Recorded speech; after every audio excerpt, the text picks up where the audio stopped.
Journalist Enkanna మీద Kurnool police వాళ్ళు చంద్రబాబు ప్రభుత్వంలో ఉన్నటువంటి పోలీస్ వ్యవస్థ కర్నూలు తీసుకుపోయి 3rd డిగ్రీ టార్చర్ ఏదైతే చేసిండ్రో అది నేను అనుకుంటున్నా అది తెలంగాణ మీద ఒక్క జర్నలిస్ట్ ఎంకన్న మీద దాడి కాదు, అది తెలంగాణ ఆత్మగౌరవం మీద దాడి. అది తెలంగాణ వచ్చిన తర్వాత కూడా తెలంగాణలో ఆంధ్రప్రదేశ్ గవర్నమెంట్ నడుస్తుందంటేందుకు ఇది ఒక పెద్ద ఉదాహరణ. ఇది ఇక్కడ సైకిల్ పాలన అక్కడ కాదు, సైకిల్ పాలన ఇక్కడ కూడా ఉన్నది. రేవంత్ రెడ్డి ముఖ్యమంత్రి ఉన్నప్పుడు వెంకట్రామరెడ్డికి హైదరాబాద్ నుంచి ఇక్కడికి వెళ్ళి పట్టుకపోయి అక్కడ చంద్రబాబు నాయుడు గవర్నమెంట్లో 3rd డిగ్రీ టార్చరు, ఇటుపక్క 3 పోలీసు వాళ్ళు అటుపక్క 3 పోలీసు వాళ్ళు కాళ్ళ మీద కూర్చొని తొక్కుడు, నానా బూతులు మాట్లాడి అమ్మానా బూతులు మాట్లాడు రేవంత్ రెడ్డి పాలన. అందుకే చెప్పాను రజాకార్ రేవంత్ నాయుడు, ఈయన రేవంత్ రెడ్డి కాదు రేవంత్ నాయుడు అని.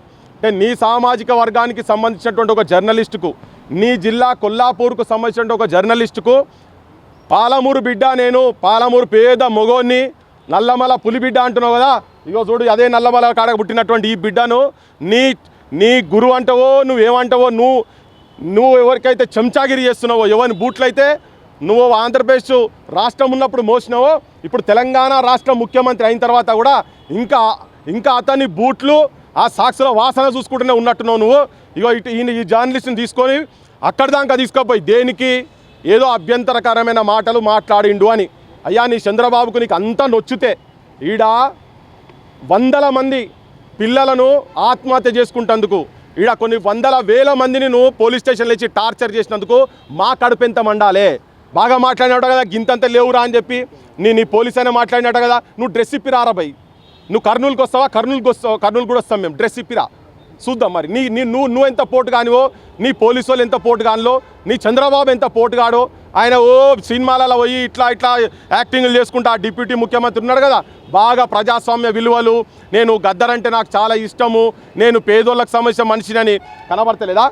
3rd డిగ్రీ టార్చర్ చేసినట్ట నీకేమైనా అభ్యంతరకరమైన వ్యాఖ్యలు అందులో ఉండేది ఉంటే నువ్వు కానూను ప్రకారంగా లీగల్గా కంప్లైంట్ చేసి ఇక్కడ ప్రభుత్వానికి చెప్పి, నాకు అర్థమవుతలేదు ఇది. అటో పయ్య ఇటో పయ్య మధ్యలో ఇద్దరు ముంగటోడు ఇంకోటి కూర్చున్నట్టున్నాడు. ఎవడు చంద్రబాబు నాయుడు అంటాడు, ఇంకోడు ఈయనే రేవంత్ నాయుడు అంటాడు. ఈ ఇద్దరు అక్కటో పయ్య ఇటో పయ్య పెట్టి ఈ 2 రాష్ట్రాలు ప్రతి శనివారం ఆదివారం హైదరాబాద్లో మీకు ఏం పనిరా? చంద్రబాబు నాయుడు కావచ్చు, ఈయన డిప్యూటీ సీఎం ఆయన కావచ్చు, మీ ఇద్దరికి హైదరాబాద్లో ఏం పని? అసలు హైదరాబాద్లో ఏం పెట్టుకున్నారు మీరు? ఈడొచ్చి మా పోలీసు వాళ్ళు మీకెందుకు ఉండాలి? ఎవడో తలకాయ తిరిగినోడు ఎవడని ఉండేది ఉంటే బిడ్డ మీరు ఉన్న జాగాలు ఉండారు, అటే బీక్తారు.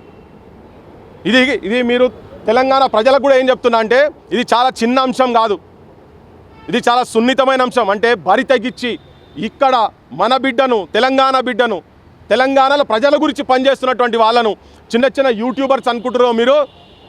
చిలికి గాలివాన అవుతుంది, తేనె తెట్టను కొడుతున్నారు మీరు. లేస్తే బిడ్డ భస్మం అయిపోతారు. ఇక్కడ ఉన్నటువంటి ప్రభుత్వం రేవంత్ రెడ్డి పాలన గురించి చెప్తున్నా, రేవంత్ రెడ్డి వాళ్ళ గురించి కూడా చెప్తున్నా.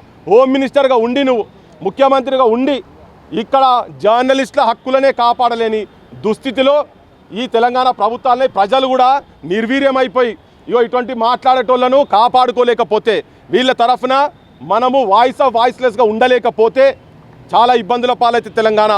ఇప్పటికే గుట్ట పక్కన శవం చూసి గుర్తుపట్టుట కష్టమాయే, కాలు మీద పుట్టుమచ్చలు తెలంగాణ పల్లెలోన కన్న బిడ్డల గుర్తులు చూపే అని చెప్పని సాహిత్యం ఇటువంటి దుర్మార్గులు, కిరాతకుడు, నీచుడు, నికృష్టుడు చంద్రబాబు నాయుడు, ఆయన తాబేదారు అయినటువంటి రేవంత్ రెడ్డి అటువంటి వాళ్ళు ఉన్నప్పుడు ఈ సాహిత్యాలు పుట్టినాయి. ఇంకా ఈ సాహిత్యాలకు తావు లేదుగా. జనం చైతన్యవంతులు కావాలి. 500కు 1000కి ఈ తిక్కనా కొడుకులు ఇచ్చే పైసలకు ఆశపడి కకృతిపడి వేస్తే ఇగో తెలంగాణ బిడ్డలకు గిట్లనే ఆంధ్రాకి తీసుకుపోయి నిలబడతారట. కాళ్ళు ఇట్లా పంగబెట్టి దాని మీద కూర్చొని వాళ్ళకు ఒక ఆట అయింది. నీ అన్నకో నీ తమ్మునికో తెలంగాణ ప్రతి బిడ్డకు చెప్తున్నా నేను, నీ ఇంట్లో ఉన్నోళ్ళకో మీ అక్కకో మీ వదినకో మీ బావకో ఇటువంటి జరిగితే వాళ్ళ పరిస్థితి ఎట్లా ఉంటుందో మీరు ఒక్కసారి ఆలోచించాలని చెప్పదలుచుకున్నా. రేవంత్ రెడ్డిని ఈ విషయంలో ఆయనకు కులాభిమానం లేదు, ఏమి లేదు. ఆయన పక్కా ఆంధ్ర ఒక కులానికి బానిసైపోయి ఉన్నాడు, అది చంద్రబాబు నాయుడుకు బానిసైపోయి ఉన్నాడు. ఎంతసేపు వాళ్ళ మెప్పుల గురించే మాట్లాడతాడు.